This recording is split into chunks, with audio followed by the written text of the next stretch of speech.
The hospital corridor echoed with Amara's screams as her mother-in-law, Mama Chaik, grabbed the newborn baby from the nurse's arms and spat on the floor. A girl. Another useless girl. Mama Chaik's voice cut through the labor ward like a machete. My son has wasted 5 years of his life on this barren woman, and this is what she gives us. Amara lay on the blood-stained hospital bed in Lagos University Teaching Hospital, her body still trembling from 18 hours of labor. Sweat poured down her face as she reached weakly toward her crying baby. But Mama Chaik stepped back, clutching the infant with disgust written across her face. "Please," Amara whispered, her voice barely audible. "Please give me my baby." Chaik, her husband, stood in the corner of the delivery room, his face turned away. He said nothing. He did absolutely nothing as his mother continued her assault. "This marriage is finished," Mama Chaik announced, loud enough for the entire floor to hear. "We paid good money for bride price, expecting sons to carry our family name. Instead, you have cursed us with girls. First that other one, now this." Amara's 3-year-old daughter, Zainab, stood outside the delivery room with Chaik's sister, Ngozi. Through her feverish haze, Amara could hear little Zainab crying for her mother. The nurse tried to intervene. "Madam, please, the woman just gave birth. She needs rest and—" "Shut your mouth," Ngozi snapped at the nurse.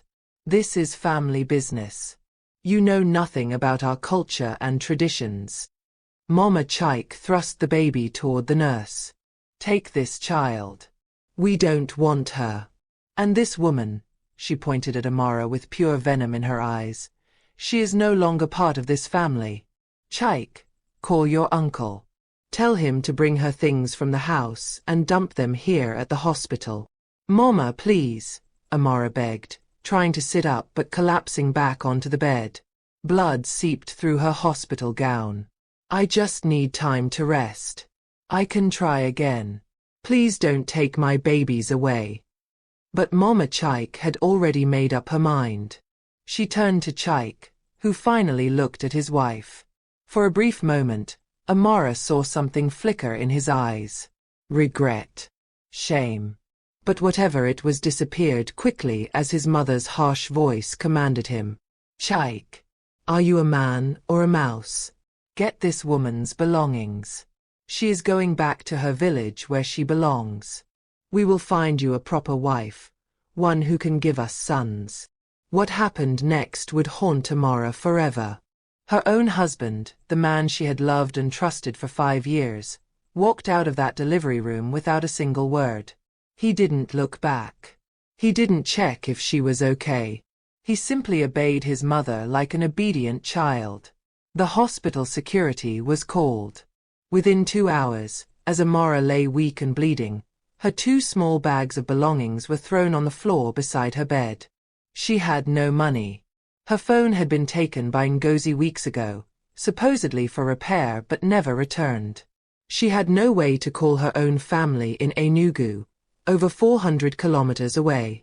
As night fell over Lagos, Amara found herself discharged from the hospital by Chaik's family, who had paid the bill and demanded she leave immediately. A sympathetic nurse named Sister Grace helped her to the hospital gate with her newborn daughter and little Zainab clinging to her wrapper. "Where will you go?" Sister Grace asked, tears in her own eyes. Amara looked down at her 2 daughters. The newborn, unnamed and unwanted by her father's family. Zainab, exhausted and confused, asking when Daddy was coming. And she had nowhere to go, no money, and a body that had just been through the trauma of childbirth.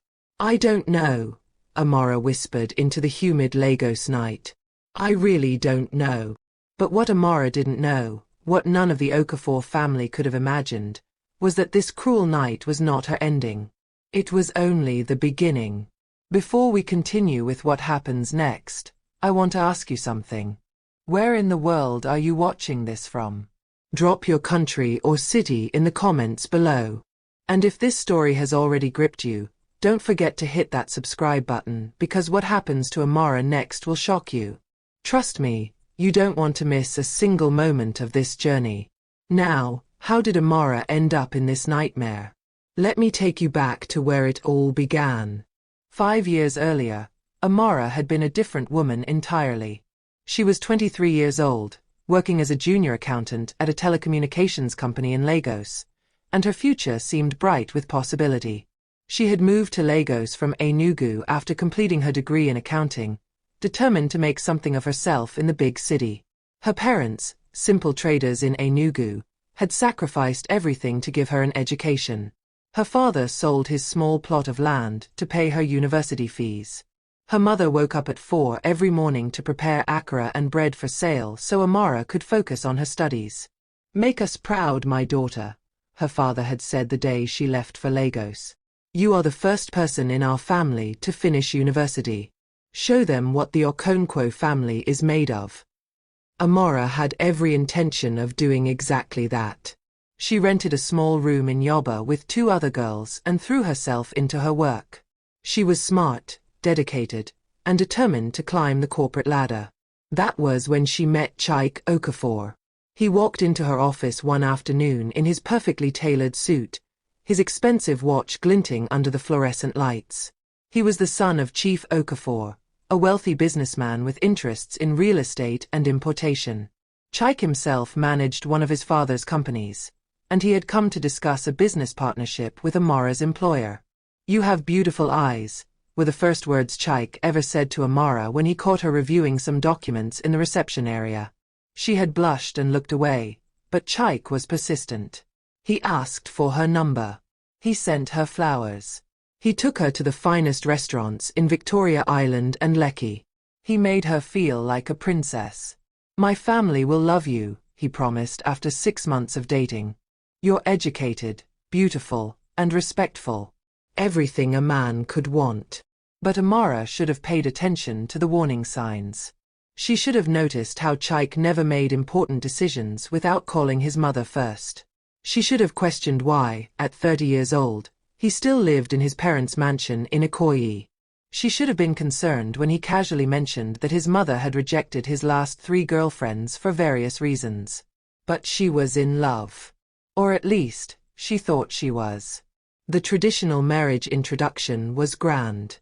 Chief Okafor's family came to Enugu with a convoy of expensive cars. They brought bags of rice, yams, drinks, and a bride price that made Amara's parents weep with joy. It was more money than her father had seen in his entire life. "You have done well, Amara," her mother whispered during the ceremony. "This family will take care of you. You will never suffer again." If only she had known. The first few months of marriage were beautiful. Chike rented them a nice 3-bedroom apartment in Ikeja. He gave her money to furnish it. He was attentive and loving. Amara quit her job at his insistence. "My wife doesn't need to work," he had said proudly. "I will take care of everything." Then she got pregnant with Zainab. When the doctor confirmed it was a girl, Amara noticed the first crack in her perfect marriage. Chike said nothing, but his mother's reaction was immediate and terrifying. "A girl," Mama Chike had said when they went to inform the family. "Well, the next one will be a boy. It must be a boy." After Zainab was born, the treatment began to change. Mama Chike visited constantly, always with criticism. The house was not clean enough. Amara was not cooking proper Igbo food. The baby cried too much. Amara was spoiling her. "You know, Chike's cousin just gave birth to twin boys," Mama Chike said one afternoon, bouncing Zainab on her lap with visible disappointment. "Twin boys. That is what we call a blessing. That woman knows her worth." Chike started coming home late. Some nights, he didn't come home at all. When Amara asked questions, he became angry. "Are you accusing me of something? After everything my family has done for you? Your poor family from Enugu who couldn't even afford a proper wedding." The words cut deep because they were designed to.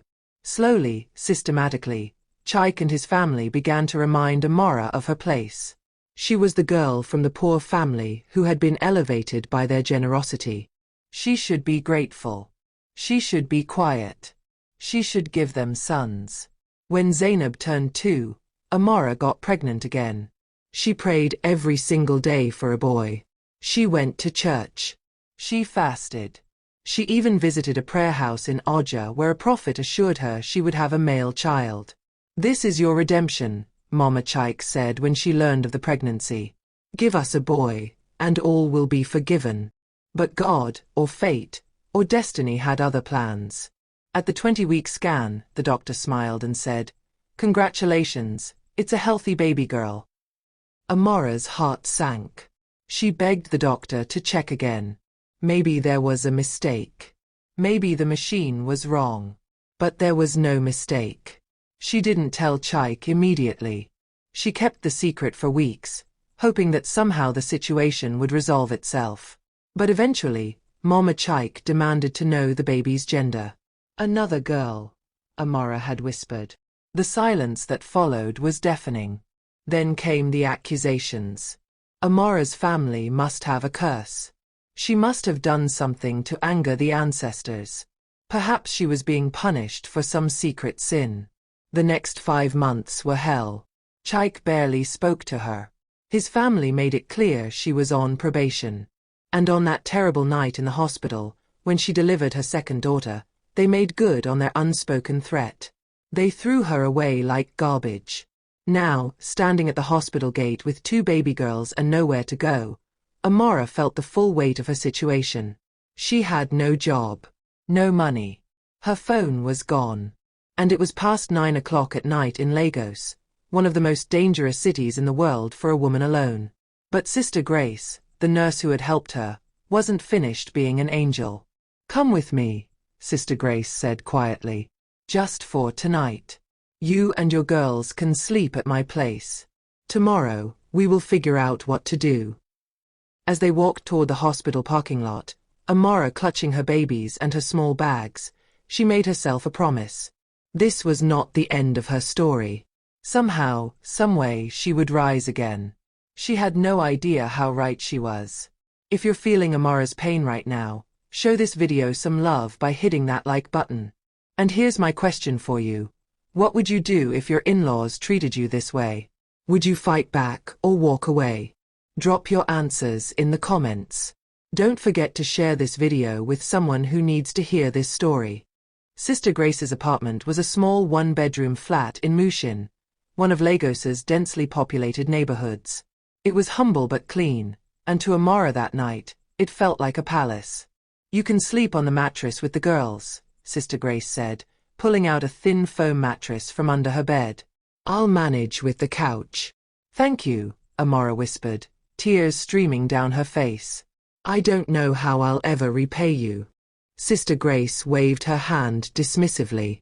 "My sister, we women must help each other. Besides, I've seen too many stories like yours in that hospital. Men and their wicked families throwing away women like used tissue paper." She shook her head in disgust. "Rest now. Tomorrow, we'll contact your family." But when morning came, the situation was even worse than Amara had imagined. Sister Grace had a small Nokia phone, and Amara managed to remember her father's number. Her hands shook as she dialed. The phone rang 4 times before her younger brother, Obinna, answered. "Hello. Obinna, it's me. Amara." There was a pause. "Amara? Where are you calling from?" "Chaik has been calling Papa's phone since yesterday saying you ran away from the hospital and stole money from him." Amara's blood ran cold. "What? That's a lie. Obinna, they threw me out. They took everything from me because I had another girl. Papa wants to talk to you." Her father's voice came on the line, heavy with disappointment. "Amara, what have you done?" "Papa, I haven't done anything wrong. I just gave birth.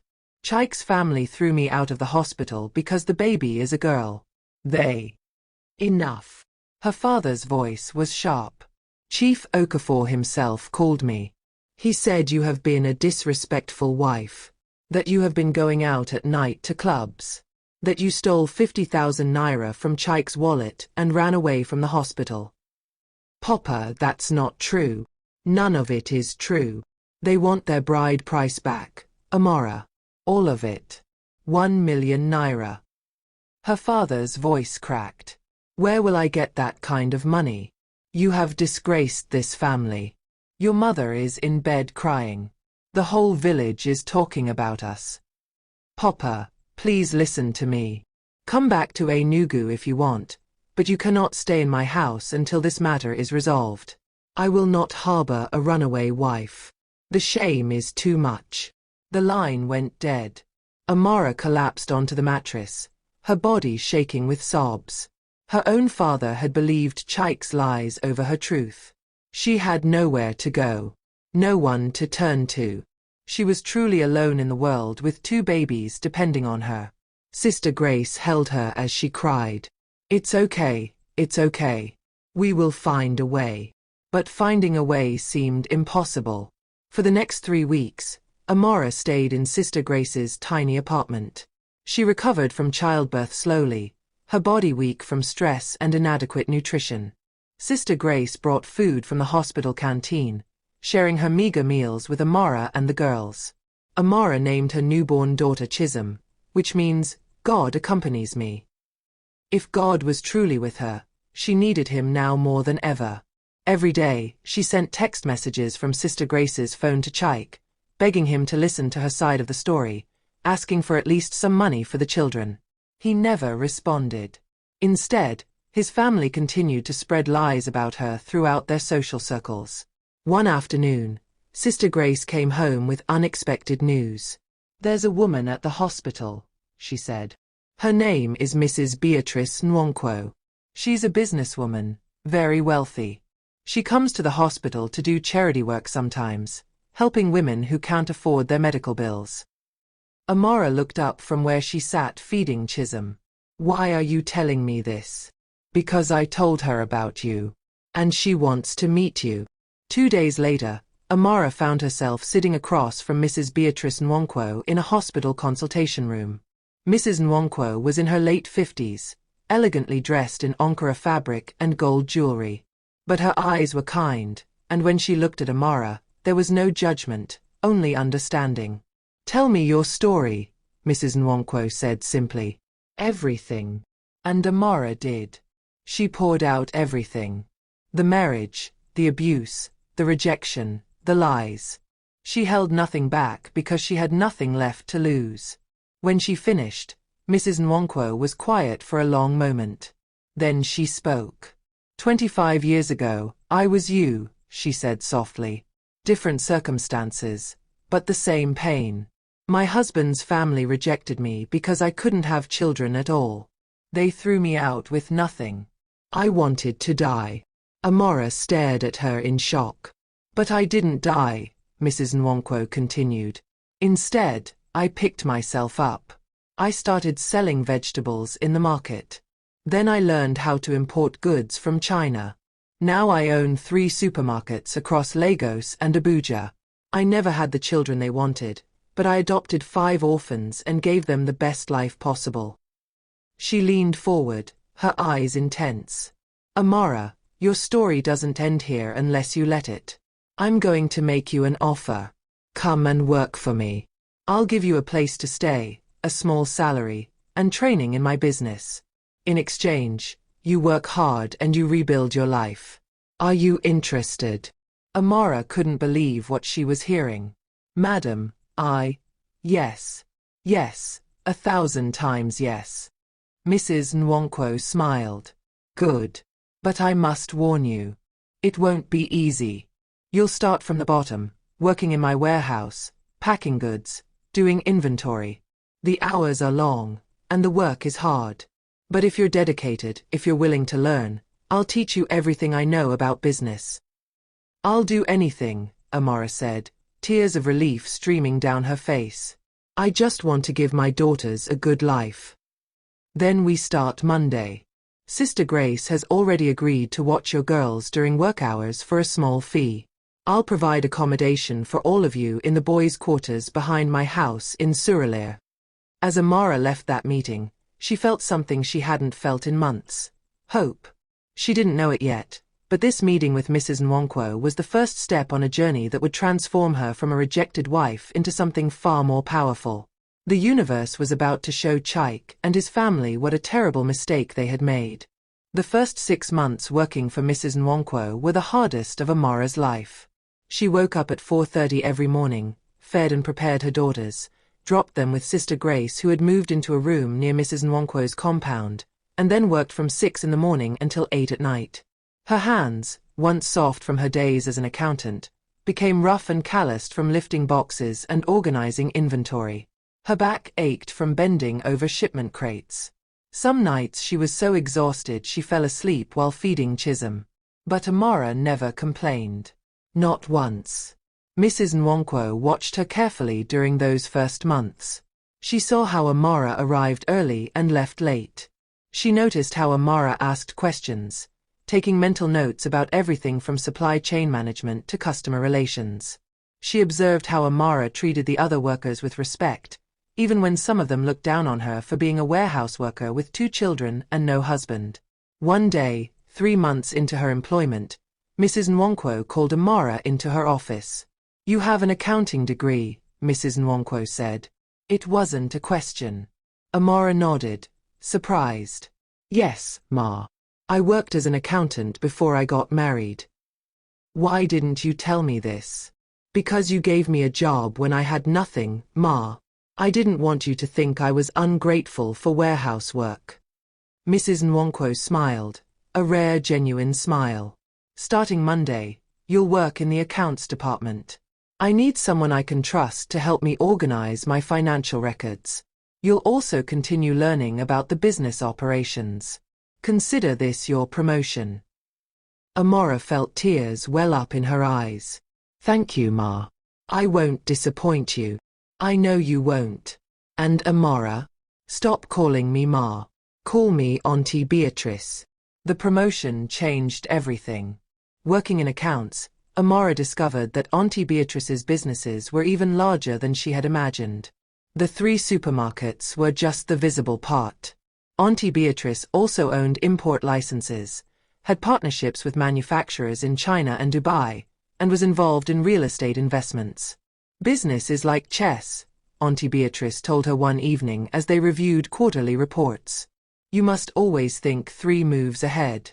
You must know when to attack and when to defend.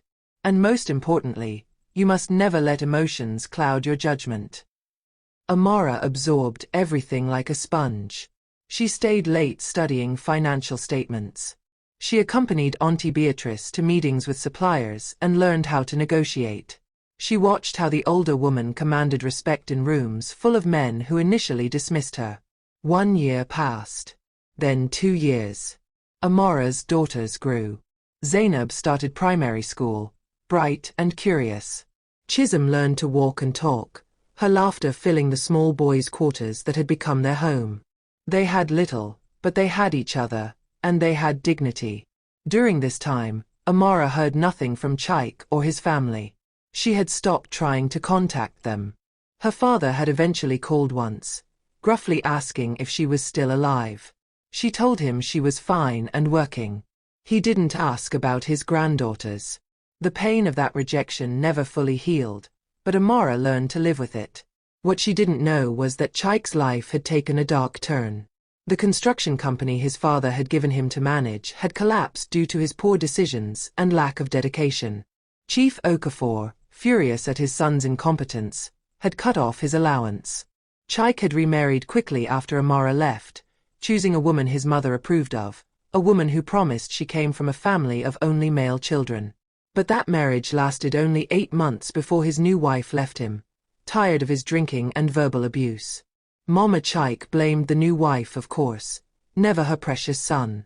Meanwhile, in Suralaya, Amara was becoming someone new. By her 3rd year with Auntie Beatrice, she was managing the entire accounting department and had begun developing her own business ideas. She had saved every naira she could, living frugally and planning for the future. "I want to start something of my own," she told Auntie Beatrice one evening. "Something small. Maybe importing children's clothing and educational materials. I've been researching the market, and I think there's an opportunity." Auntie Beatrice looked at her with pride. "Show me your business plan." Amara pulled out a folder she had been working on for months. Detailed financial projections, supplier contacts, market analysis, everything presented professionally despite being researched during her lunch breaks and late nights. Auntie Beatrice reviewed it carefully, asking sharp questions, poking holes in assumptions, challenging every number. Finally, she closed the folder. "This is good work," she said. "Very good. I'll loan you the startup capital at a fair interest rate. But more than that, I'll introduce you to my business network. I'll open doors for you. What you do with those opportunities is up to you." "Auntie Beatrice, I don't know what to say. Say you'll make me proud. Say you'll show the world what a woman can do when she refuses to stay down." Within 6 months, Amara's small business was thriving. She had secured contracts to supply 3 schools with educational materials. Her children's clothing line, featuring quality imported items at affordable prices, was becoming popular among middle-class mothers in Lagos. She moved out of the boys' quarters into a modest 2-bedroom apartment in Ikeja. Nothing fancy, but it was hers. She enrolled Zainab in a good private school. She could afford to buy her daughters nice clothes and healthy food. She could hold her head high. But the real transformation was internal. The broken, desperate woman who had been thrown out of the hospital was gone. In her place stood a shrewd businesswoman who negotiated hard, made strategic decisions, and refused to be intimidated by anyone. Then came the event that would change everything. Auntie Beatrice was invited to a prestigious business conference in Abuja, an annual gathering of Nigeria's top entrepreneurs and investors. The theme was Women in Business, Breaking Barriers. "I want you to come with me," Auntie Beatrice said. "It's time you started building your own network beyond Lagos." At that conference, Amara met people who would become crucial to her future. CEOs, investors, government officials. She exchanged business cards, pitched her ideas, and impressed everyone with her sharp mind and clear vision. On the second day of the conference, during a networking lunch, a distinguished-looking man in traditional attire approached her. "Excuse me, are you Amara Okonkwo?" he asked. "Yes, sir. My name is Nnamdi Obi. I'm a traditional ruler from Enugu State, and I'm also on the board of several companies.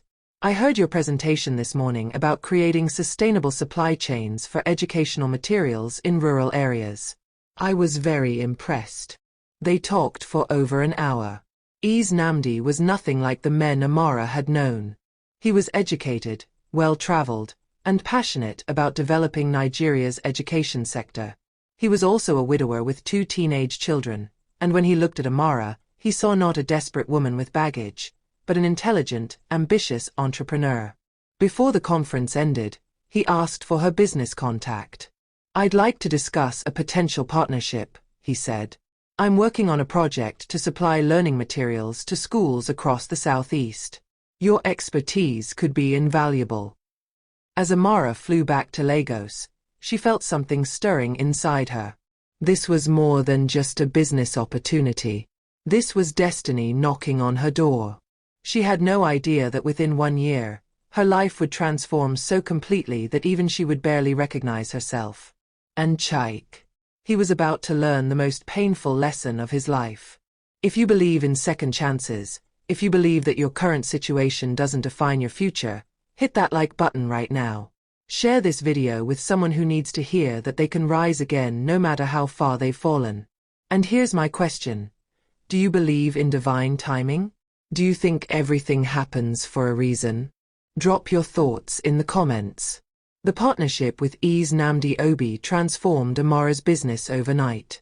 Within 3 months, she had secured contracts worth over 20 million naira to supply educational materials to schools across Enugu, Anambra, and Ebonyi states. Her small operation expanded rapidly. She hired 5 employees, rented a proper office space in Ikeja, and registered her company officially as Chisholm Educational Supplies Limited, named after her youngest daughter. But something else was developing alongside her business success. Nnamdi had become more than just a business partner. He called her regularly, not just to discuss contracts and logistics, but to ask about her day, her daughters, her dreams. He flew to Lagos twice a month for meetings, and somehow, those meetings always ended with dinner. "You remind me that strength and grace can exist in the same person," he told her one evening at a restaurant in Victoria Island. "My late wife was like that too. Strong but gentle. Ambitious but kind." Amara felt something she thought she would never feel again. She was falling in love. But this time, it was different. This wasn't the desperate, naive love of her youth. This was the careful, considered affection of a woman who had learned painful lessons about trust and character. "I have 2 daughters," she reminded him. "I'm divorced, even though the marriage was never officially dissolved. I come with complications." Nnamdi smiled. "I have 2 teenagers who need a mother's touch. I'm a traditional ruler with responsibilities that sometimes take me away from home. I also come with complications." He reached across the table and took her hand. "But Amara, I didn't survive losing my wife to play it safe with my second chance at happiness. I know what I want, and I want you."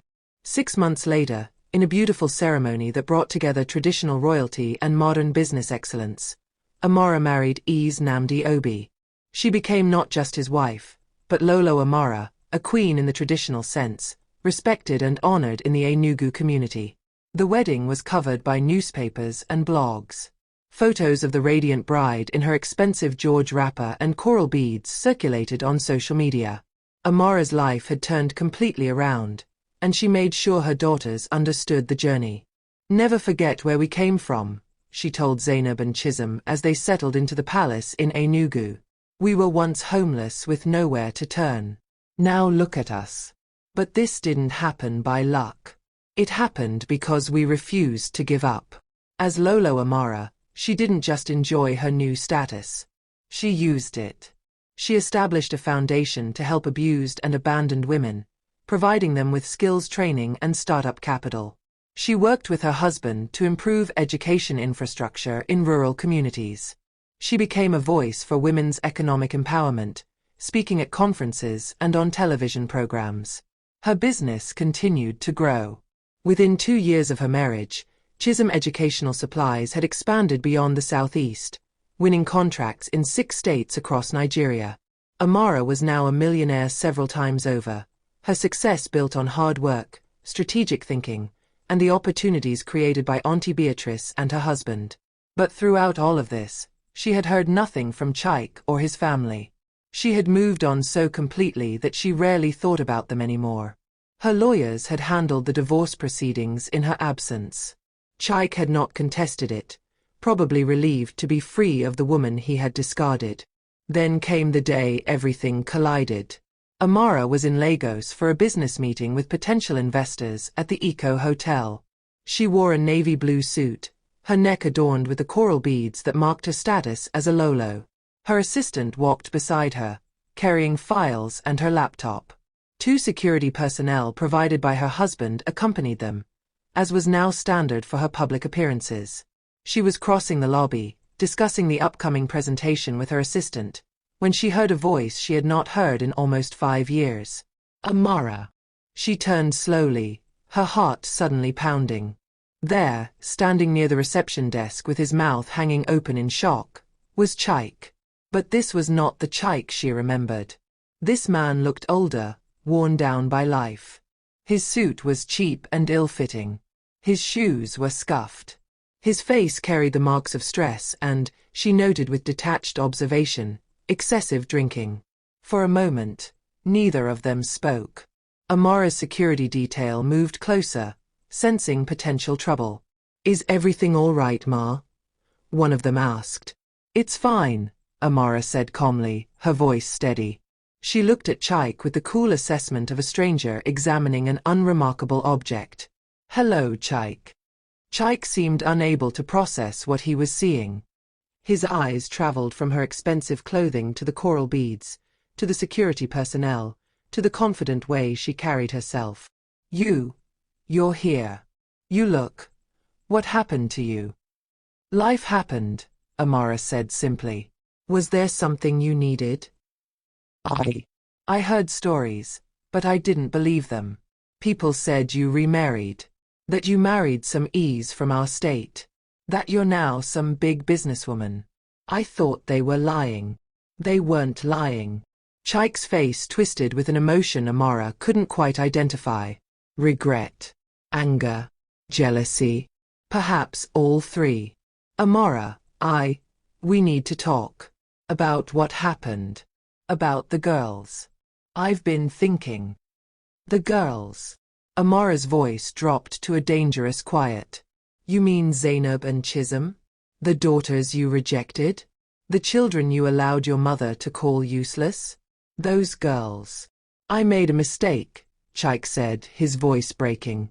My mother, she influenced me. I wasn't thinking clearly. But I'm their father. I have rights.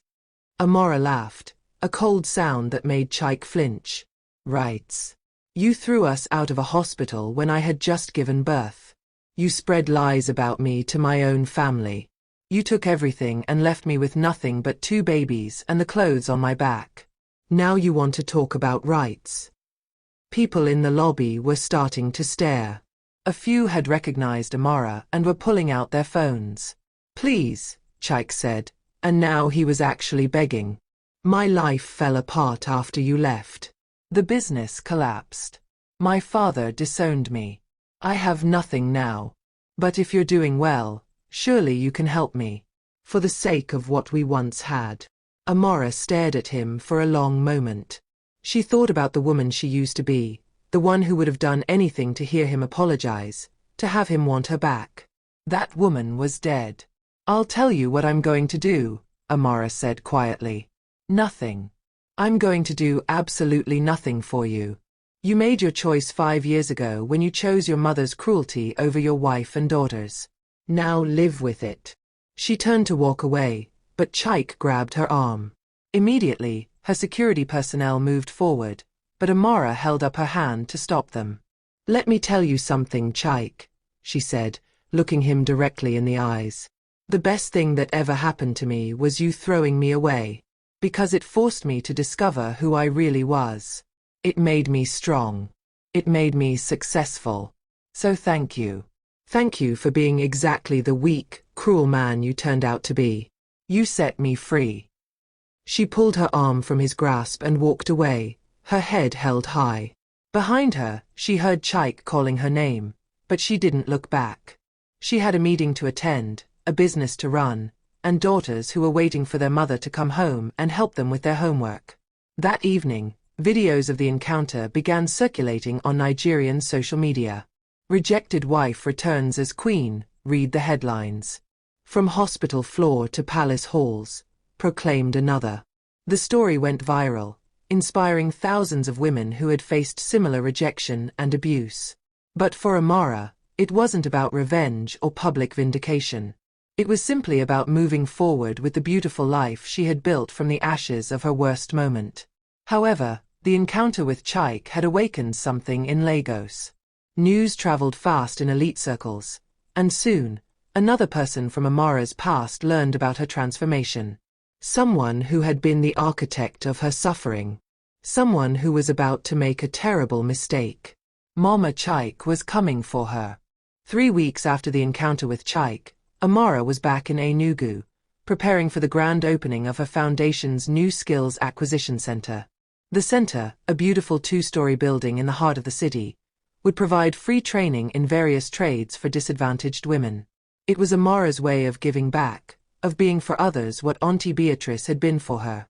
The opening ceremony was scheduled for Saturday morning, and several dignitaries had confirmed their attendance, including the state governor, traditional rulers from across the southeast, and prominent business leaders.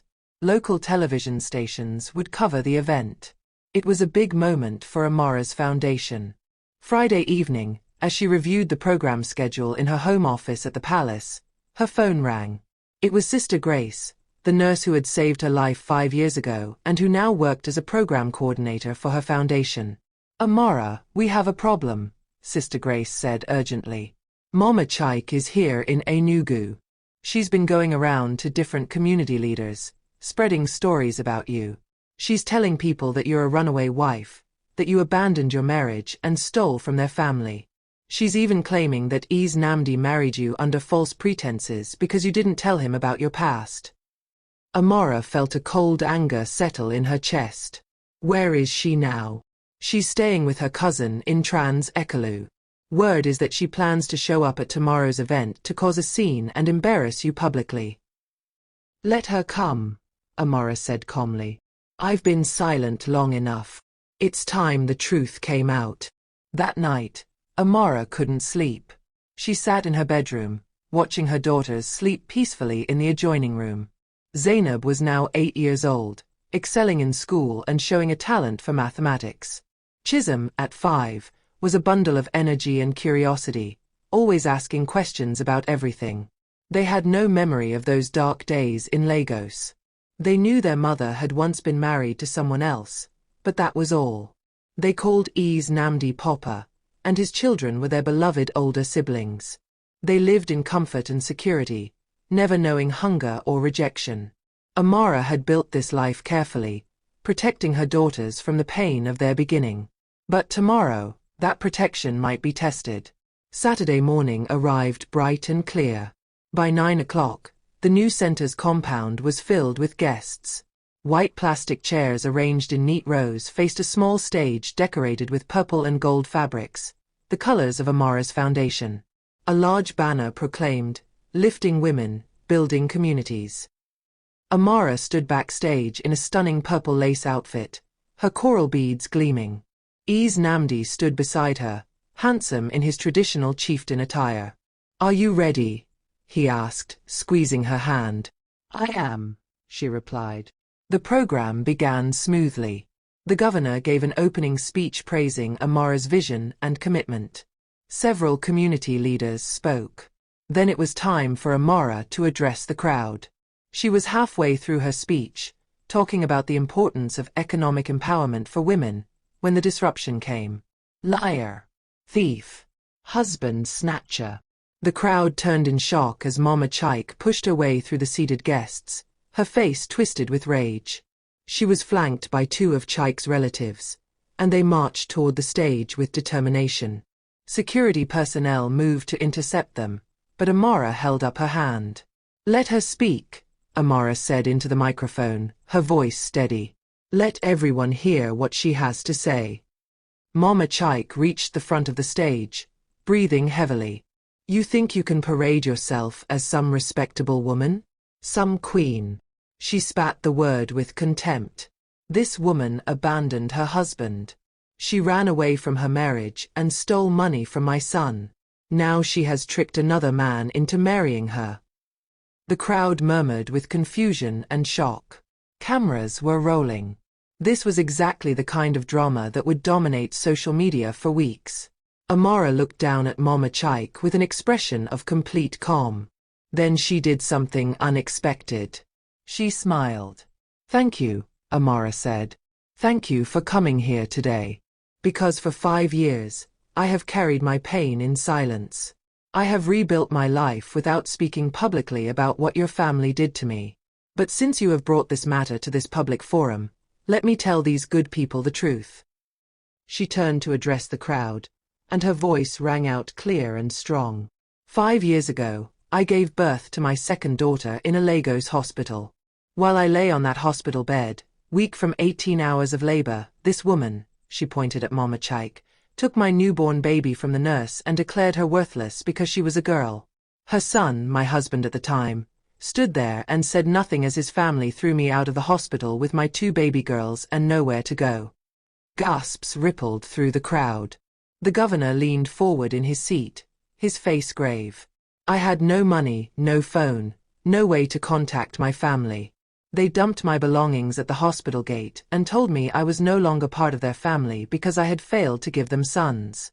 I was homeless with a newborn and a 3-year-old child. If not for the kindness of a nurse who took us in, my daughters and I might have died on the streets of Lagos. Mama Chaik tried to interrupt, but Amara's voice rose, commanding attention. "You want to talk about theft? Your son and his family took my dignity, my security, my peace of mind. They took everything I had and threw me away like garbage. But I didn't die. I didn't give up. I worked in a warehouse, lifting boxes until my hands bled. I rebuilt my life from nothing. Every naira I have today, I earned through my sweat and tears. I stole nothing from anyone. She turned her gaze back to Mama Chaik, and her voice dropped but carried clearly through the microphone. You rejected my daughters because they were girls. You called them useless and worthless. But look at them now. She gestured to where Zainab and Chisholm sat with their stepfather's children, all of them watching with wide eyes. They are beautiful, brilliant, and loved. They will grow up to be strong women who will achieve great things. And they will do it without knowing the poison of your hatred. My son made a mistake. Mama Chaik shouted, but her voice sounded weak now. He wants his children back. You have no right to keep them from their father. Their father. Amara's laugh was bitter. He had 18 hours to be their father while I was in labor. He had the moment of their births to be their father. He had every day since then to be their father. Instead, he chose to be your puppet. He chose cruelty over compassion. He doesn't get to be their father now that my life has improved. Ease Namdi stood and walked to the stage, standing beside his wife in a show of solidarity that spoke volumes. Let me be very clear, he said, his voice carrying the authority of his position. I knew everything about my wife's past before I married her. She told me the whole story. I didn't marry her under false pretenses. I married her because I saw a woman of extraordinary strength, character, and resilience. A woman who turned tragedy into triumph. A woman who uses her success to lift others up. He looked directly at Mama Chaik. You come here to shame her, but you have only shamed yourself. You reveal your own cruelty and small-mindedness. My wife has nothing to be ashamed of. But you. You should be ashamed of what you did to a helpless woman and her newborn children. The crowd erupted in applause. Several women stood up, and soon everyone was on their feet, clapping and cheering for Amara.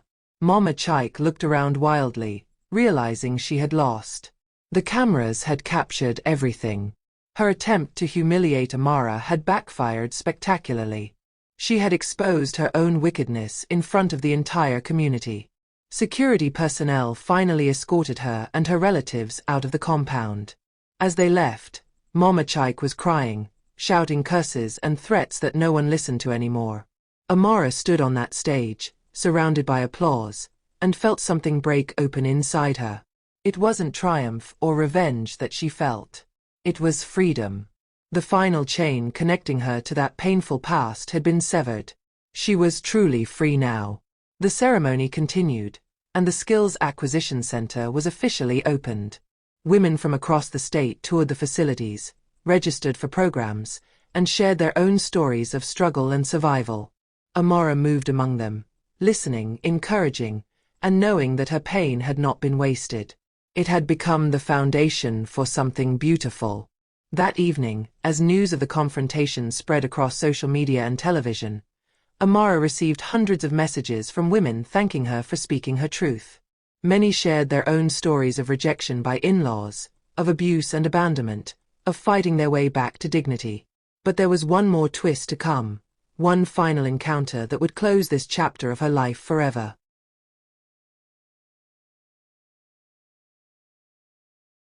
2 months after the confrontation at the center's opening, Amara's life had settled into a beautiful rhythm. Her foundation was thriving, with over 200 women enrolled in various training programs.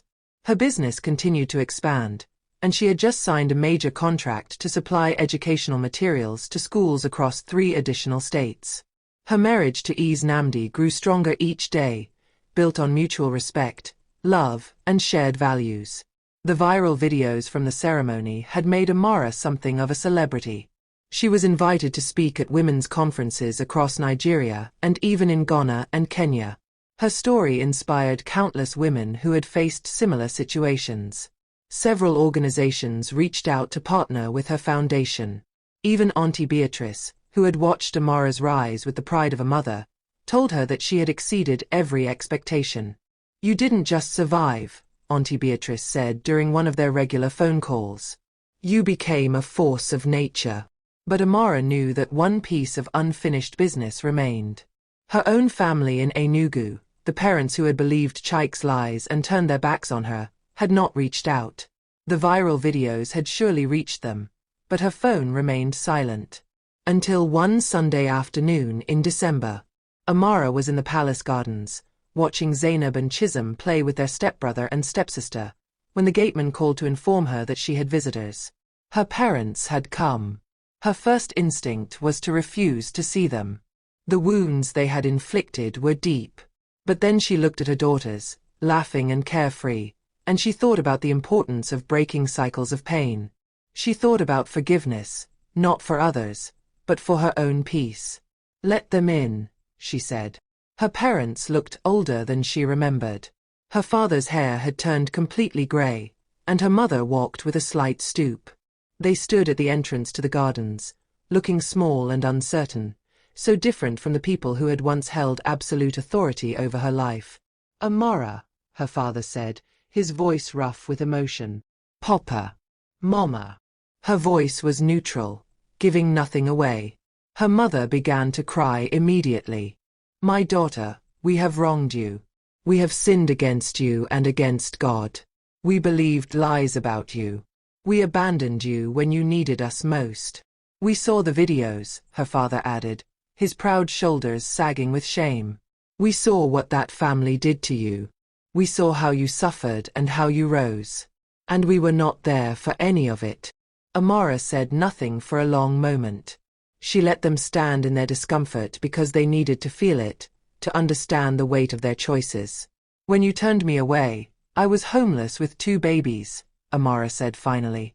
"I called you from a stranger's phone, begging for help, and you chose to believe a man you barely knew over your own daughter.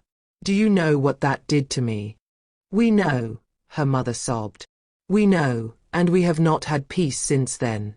Every day we wondered where you were, if you were even alive.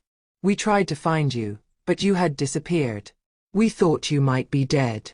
"I was dead," Amara said quietly. "The daughter you knew died that day. I had to become someone new to survive." Her father fell to his knees, something she had never seen him do in her entire life. "Please forgive us, Amara. We don't deserve it, but we are begging.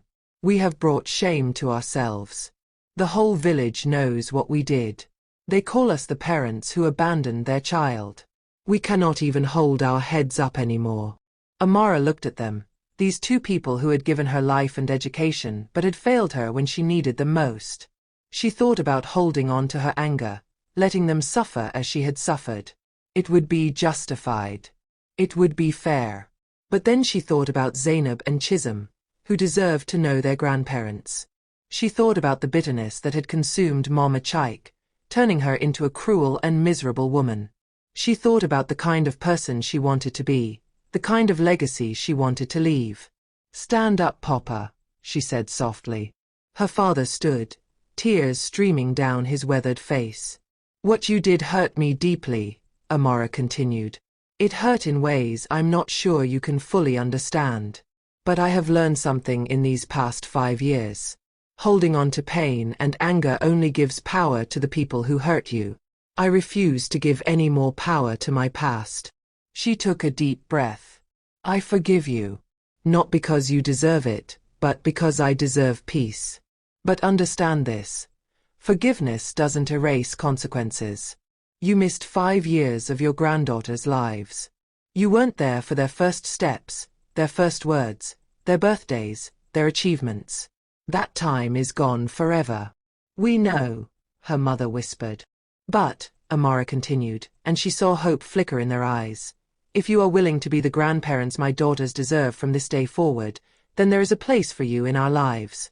Not the place you once had, but a new place. A place you will have to earn through your actions, not your words." Her father nodded vigorously.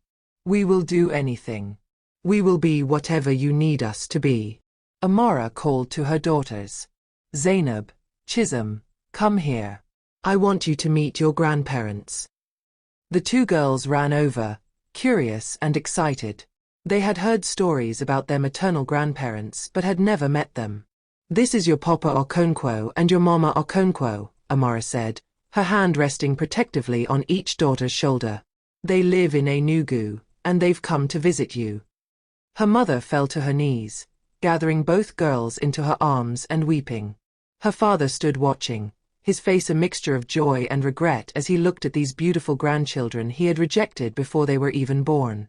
Later that evening, after her parents had left with promises to visit regularly and invitations to bring the girls to their home, Nnamdi found Amara sitting alone in their bedroom. "That was a generous thing you did today," he said, sitting beside her. "Was it generosity or weakness?" Amara asked. "Sometimes I'm not sure." "It was strength," he replied firmly. "Weak people hold grudges because they're afraid of being hurt again. Strong people forgive because they know their peace doesn't depend on others' punishment." Amara leaned against her husband, feeling grateful for his wisdom and support. "You know what the strangest part of this whole journey is," she said. "I actually am grateful to Chaik and his family. If they hadn't thrown me away, I would still be that small, scared woman living in the shadow of cruel people. I would never have discovered what I was capable of." "Do you ever wonder what happened to Chaik?" Nnamdi asked. "I heard from someone that he's working as a sales agent for a small import company in Lagos, living in a one-room apartment. His mother still controls his life, still blaming everyone else for his failures." Amara shook her head. "I don't wish him ill, but I don't feel sorry for him either. He made his choices. And you made yours," Nnamdi said. "You chose resilience over bitterness. You chose to build rather than destroy. That's why you're a queen, Amara. Not because you married me, but because of who you are." 3 years later, Amara stood on another stage, but this time it was in Abuja at the presidential villa. She was receiving the national honor of Member of the Order of the Federal Republic for her contributions to women's empowerment and education development. Her foundation had expanded to 12 states, helping over 5,000 women start businesses and gain economic independence. Zainab, now 11, stood in the audience with her sister Chisholm, both wearing matching Ankara dresses, their faces glowing with pride as they watched their mother accept the honor from the President of Nigeria. Also in the audience were Nnamdi, Auntie Beatrice, Sister Grace, her parents, and hundreds of women whose lives Amara had touched. The crowd gave her a standing ovation that lasted several minutes. As Amara held the medal and looked out at all those faces, she thought about that terrible night at the hospital gate 5 years ago. She thought about the woman she had been, broken and desperate with nowhere to turn. If she could go back and tell that woman anything, it would be this: your pain has a purpose. Your suffering is not the end. Hold on, because something beautiful is coming. That night, as she tucked her daughters into bed, Zainab asked her a question.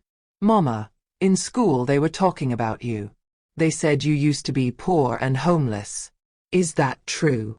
Amara looked at her daughters' innocent faces and decided they were old enough for the truth. "Yes, my darling. It's true. When you were very little, we had nothing.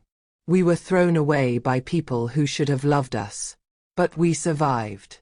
And we didn't just survive, we thrived. Do you know why?" "Why, Mama?" Chisholm asked. "Because we refused to let other people's cruelty define us. Because we chose to be strong even when we wanted to give up. And because we always remembered that our worth doesn't come from what others think of us. It comes from who we are inside. Are we strong too, Mama?" Zainab asked. Amara kissed both her daughters on their foreheads. "You are the strongest girls I know. You carry the blood of warriors. Never forget that." As she left their room and stood in the hallway of her beautiful home, Amara whispered a prayer of thanksgiving. She had been kicked out during labor for having girls. She had been rejected, humiliated, and left with nothing. But she had returned as a queen. Not just in title, but in spirit, in strength, and in the legacy she was building for every woman who had ever been told she wasn't enough. The circle was complete. The story that began with tears in a hospital corridor had ended with triumph in a palace. And somewhere in Lagos, in a small one-room apartment, a man named Chike probably saw the news coverage and finally understood the magnitude of what he had thrown away. But that was his burden to carry, not hers. Amara had moved on to bigger and better things. And she was just getting started. We've reached the end of Amara's incredible journey, but I hope her story stays with you. If this story inspired you, if it made you believe that you can rise from any situation, then do 3 things for me right now. First, smash that subscribe button because we have more powerful stories coming your way. Second, hit the like button and share this video with someone who needs to hear that they are stronger than their circumstances. And third, drop a comment telling me what lesson you're taking away from Amara's story.